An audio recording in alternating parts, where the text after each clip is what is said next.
Your town, your station, your voice. Afternoons on Calon FM. Listen online at calon.fm. It's the Andy Snowden Radio Show. It's the Andy Snowden Radio Show. It's the Andy Snowden Radio Show. It's the Andy Snowden Radio Show.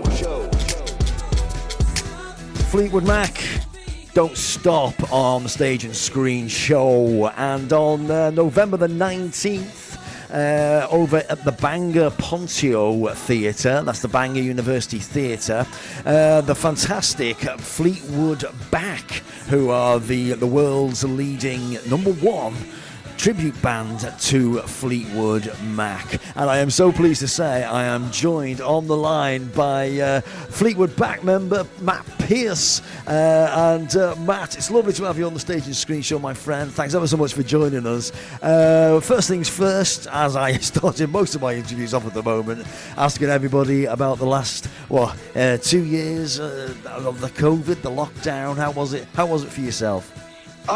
Yeah, challenging. Really, just really super weird, really, because we've been kind of getting busier year on year, really, the last few years. And then 2020, at the start of it, we're all sitting around going, wow, this is going to be our busiest year yet, Yeah. And it became this kind of a bit of a joke phrase, busiest year yet, when, 2 months later, the whole thing just kind of went. And so we're just sitting around, and I'm the guy that does all the, for my sons, does all the bookings and stuff. So all of this rescheduling of stuff just kind of got really quite surreal after a while, Yeah, but I mean the music of Fleetwood Mac, I think it's fair to say is it's as popular today as it's ever been, right? It's another reason that we've got busier and busier. It's the weirdest thing. We're just seeing it more and more at the gigs.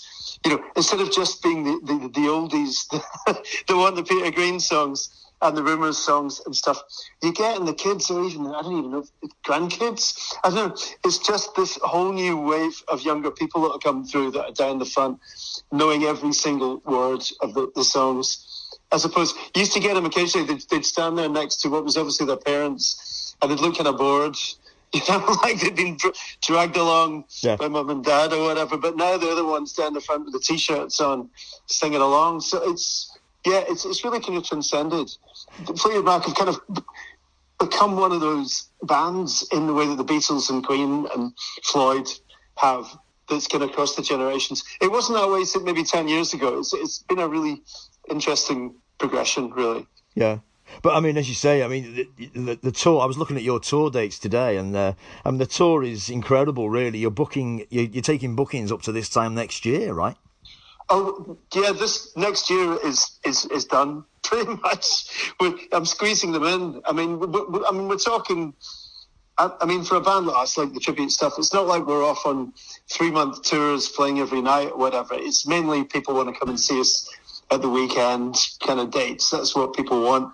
But they're all pretty much full up, and we're starting to look at the year after next now, which is brilliant. But I think we've all learned not to count any chickens in terms of, it's going to be a busy year next year, busiest year ever, Yeah. So Don't say that again. I know. We're taking it. I'll keep putting the bookings in, and we'll keep doing them until the next, asteroid or nuclear war or whatever comes along. So, whatever the future holds, really, isn't it? Definitely. I was saying the other day, it's quite strange that before COVID, if something was cancelled, it was really rare and weird. Now, you're half expecting it to be cancelled. I know. I think we've cancelled. We cancelled gigs. I think pretty much everyone in the band, got it at some point, and you cancelled gigs. But luckily, by that point, everyone was just like, right, okay. When before, to cancel a gig, God, that was like, the complications 2 days before, if you suddenly had to cancel hotels and tickets, refunds, and it was just, okay, Yeah. So that was like a weird thing. But I think it's great to see people coming out again. The venues are really busy, but they seem to be getting busier later. People are kind of hanging on and waiting to see, But I think we all know it's much more normal than it was a year ago now, isn't it? So I completely agree. It's hopefully, I mean, I say that with my legs and things firmly crossed that we've seen the back end of that, but it was an interesting experience, let's put it that way. Yes. Yeah, that's one way of putting it, for sure. But, I mean, Fleetwood Bac, as you're called, it's a great name for the band. You're the world's first and most authentic Fleetwood Mac tribute band. You can say that. I couldn't possibly comment on that. But I think we've certainly been doing it longer than the real band have. I think they're attributing us, to be honest. Yes, I think that is the way, because I've been looking at footage of you on YouTube since Tuesday, and I've got to be honest with you, it is very much an authentic tribute show, isn't it? You're not just playing the music.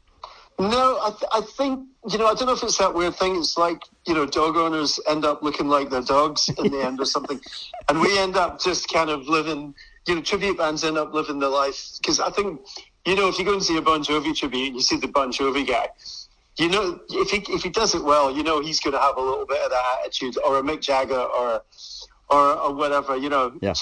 I think when you do these kind of parts, roles, if you want to be pretentious about it, but if you're playing this music and you're doing it as a show and you're playing this music, I think you just have to take on board a little bit of that vibe, especially in a band with 3 guys and 2 women in it. There's bound to be complications over the years as well, in terms of relationships, non-relationships. It's just kind of the way it goes in bands, really. So all good fun. I've said for years now, because I mean the world of tribute bands, as you say, they just getting more and more. I mean, some of them are better than the actual bands themselves. I mean, the musicianship of tribute bands is so high nowadays. You feel so kind of like you were kind of born in the wrong body. Some of them. I think it's in a funny way. It's tough because you can go and people go and see Fleetwood Mac nowadays. They know, without being horrible, Stevie Nicks does not have the same range that she did, and all the keys that they play in the songs are all down quite a lot. I saw Lindsey Buckingham recently playing in London before he went ill again. I mean, this is the thing when people are kind of getting on a bit like that. And he played great and he sang great, but everything was down a lot of different keys to make it easier. We can't really do that. People want to hear the records, so we're having to do it all in the same original keys. And you know what I mean? People aren't going to give us the benefit of the doubt and go, oh, well, we've been doing it for years to getting on a bit. Yeah. So it's maybe tough on us, but at the same time, it's very clear what we have to do. We know what the job is, and we know what people want to come and see. They want to see a bit of the chemistry, they want to see a bit of that personality, and they want to hear the great tunes. And what we try and do is bring a bit of the energy of the live gigs, what the band was like in the 70s and 80s when they just had that energy. So it's not a bit flat, sounding like it's in a DVD. You can tell this is a live band rocking out up there, Yeah. I think you're absolutely right there, because I think audiences are more critical of the people who are emulating the band, because I think that's just human nature, isn't it? They'll sit there and they'll go, no, not as good, and then you think, well, they shouldn't really be as good, so give them the benefit of that doubt. Well, you can't get away with anything these days because so many bands go out and use backing tracks anyway these days to make it sound, it's kind of the vicious circle. They have to sound like the record so much. And, everything is getting filmed and stuck up on the internet anyway. So it's not like you're going to go, oh, we messed that one up. No, it's all right. No one's going to see it, because you don't know if someone's there with a phone in front of their face, and the next day it's up on Instagram or something like that. So you kind of try and keep it to a good standard, really. But which we wanted to do anyway. The songs are great. You want to treat them with respect. Yeah, absolutely. And on that subject, choosing a set list must be a bit of a nightmare for you. You could fill 4 or 5 hours just with the hits, right? But well, you'd think that, but there's probably 15 or so tunes that you just literally can't not do. Yeah, and they just there's like a core set that you just can't you can't not do with a band like this. And then there's probably about 5 or 6 ones that we can shift around a little bit and change and stuff like that, which is great, which keeps it more interesting for us. But there's like the Rumours album and the 80s hits and a couple of Peter Greens and a little bit of Stu. There's a kind of a way that the set is made up that's just how it is. really. We can't be dragging out too much. You know, we could be dragging out a bunch of obscure blues stuff from the 60s, or that little weird bit between Peter Green and before Stevie and Lindsay came in the band. But you just get the blank faces, people going, are they doing one of their own songs? You know? So, so, like I say, the set list kind of writes itself, which again is fine for us because it keeps it simple, you know. Yeah. Well, I'm a big Status Quo fan, and I know a lot of the tribute Status Quo bands, but there's hundreds of them. The kind of ones that stand out a little bit are the ones that might slip in a few album tracks that you'd have to be a super fan to know. You see, this is the thing, right? I'm a big Quo fan from back in the day as well. And if I went to see a Quo band, I'd want to hear Blue-Eyed Lady and Mystery Train and all of these kind of, you know, backwater and obscure tunes from those. But what the public would think is obscure, I don't want to hear In the Army now. Yeah. Do you know what I mean? I know exactly what you mean. Rocking all over the world at its time. But it's kind of gauging your thing. Fleetwood Mac is kind of, it's big, but it's kind of popular big in terms of we don't really get a kind of that much of an anorak crowd. We get people that just love the hits. Yeah. And want to have a bit of a boogie to it or whatever, you know. So, I mean, there's a few, you get your Stevie Nicks kind of anorak super fans dressing up with the top hats and all that, which is kind of cool. But, yeah, we can't go too obscure. You know, we can't go into some side 4 Tusk album type, you know, deep cuts too much, really. But you couldn't get away with leaving out, I don't know, Don't Stop or The Chain. You have to do those tracks, right? Never. I mean, the funny thing is, sorry if it's a spoiler to anyone going to the gig, but we start with The Chain, which is what Fleetwood Mac have been doing for quite a few years now anyway, and it's a nice dramatic start. But then you get people that come in, and they've come in 10 minutes late, and then they're chatting for The Chain all the way through, The Chain, and then you finish it, and you do your meet and greet, and they go, you didn't play The Chain? Yeah, we did. Don't be late next time, right? Get here in time next time. But that shows them, you know. I saw 10cc a few years ago, and amazing. I said to my mate on the way, I said, I love Good Morning Judge, hope they do that one. And we got there a little bit late, and as we got there was nobody. It was in an arena, so we thought we'll get a drink while we can. And I could hear them playing it at the beginning, and I thought, oh no, the only one song I really want to hear they're doing. That's a great tune. And the exact same thing, I saw Paul Simon in Hyde Park a few years ago, and America, Simon Garfunkel. What a tune. I mean, it's one of my favourite songs. Yeah. And I'm thinking, I'm safe to go and grab a drink and get a bit of pizza, and then whatever he starts with, by the time he gets to America, I'll be deep in the crowd, in the zone.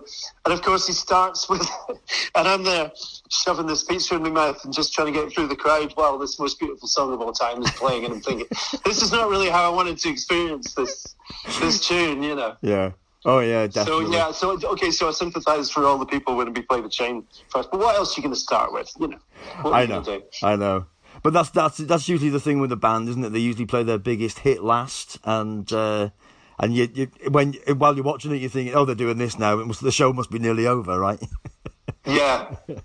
Well, the weird thing is, we've done a few things. We tried this a few times recently, where an agent we were working with wanted to do a specific Rumours show. And we pretty much play every song from Rumours anyway. But what he wanted was the first set was going to be the Rumours album in order, you know, as some bands do. And then the second album would be the hits, which sounds like it's a really great idea, but it was just really strange because suddenly all these songs that we would be ending the night with, Don't Stop, Go Your Own Way, we're having to kind of chuck them in halfway through the first set. Uh-huh. And it as an idea, it just kind of didn't quite work because it just upset the whole dynamic for us. And like you say, the big ones that you want to end with. So in the end, we just kind of started to say, well, look, we're going to do every song from it, but we're going to hit the shuffle button and you don't know when we're going to play them. So don't expect it in the order of the album anymore, you know. Yeah, that is a very popular thing these days, to play a whole album. Exactly. And so for some bands, I'm thinking, why did you choose this album? I know, because there's not many albums for every single song. We're lucky that with that album, literally every song that we do off it, people really like, because it's just one of them albums. You know, there isn't a song on it that we can play that will get the blank faces at all. You know. Yeah. Brilliant. Well, as I say, you're on the road pretty much constantly up until this time next year. You're going to be playing the Poncio in Bangor University on the 19th of September. That's a lovely night out. That is. You've very kindly given us a couple of tickets for that, which we're giving away on my show. Yeah, it's looking like tickets have gone really well for the gig. Actually, I think from what I've seen. So if you're after a ticket, I would say anyone needs to get the tickets pretty soon. Yep. Is what I've heard, really. Absolutely. And another local show for us in December is the Live Rooms in Chester. Another great night out. Yes. Yeah, that's a kind of like a fun rock venue. I've played there a few times, various people, and that's going to be a fun one too. Yeah, nice. Matt Pearce of Fleetwood Bac. It's been lovely talking to you, mate. Thanks ever so much for that. Likewise, I really appreciate it. Lovely to meet a fellow early Quo fan as well. You know, there's not many of us left. There is certainly not many of us left. I got it from my brother. My brother kind of brainwashed me with it when I was a kid, you know what I mean? So there was no escape from that at all. Yeah. But good stuff. I might have to dig out a copy of Quo in a minute and have a wee listen to some of them tunes again. Yeah, definitely. Yeah, I mean, I always on the old smart speaker when I'm making tea, I'll play an old Quo album. So some of the songs you just God, I forgot about this one. Oh, brilliant! I know exactly. Kind of, it's weird. Some bands are massively popular, but I still think they're really underrated in terms of what they've done. And I think that's one of those people, you know. But anyway, that's a whole another conversation. Absolutely. When I come back with the Status Quo tribute, I'll let you know. Right? All right, buddy. You take care of yourself. Yeah. Cheers, man. Good. Cheers, Matt. Take care. Bye. See you. Bye. Bye. So, as we say, on December the 17th, the Chester Live Rooms welcomes Fleetwood Bac, and also on Saturday the 19th of November over at the Poncio in Bangor. And the Stage and Screen Show has a couple of tickets to give away for two lucky winners if you want to go and see Fleetwood Bac at the Poncio Theatre at the Bangor University on the 19th of November. All you need to do is go to our Twitter page or Facebook page, find the link and like it and share it or retweet it, as the kids say, and your name will go into a hat, and one lucky winner will receive 2 tickets to go and see Fleetwood Bac. Brilliant. It's the Andy Snowden Radio Show. It's the Andy Snowden Radio Show. It's the Andy Snowden Radio Show. It's the Andy Snowden Radio Show.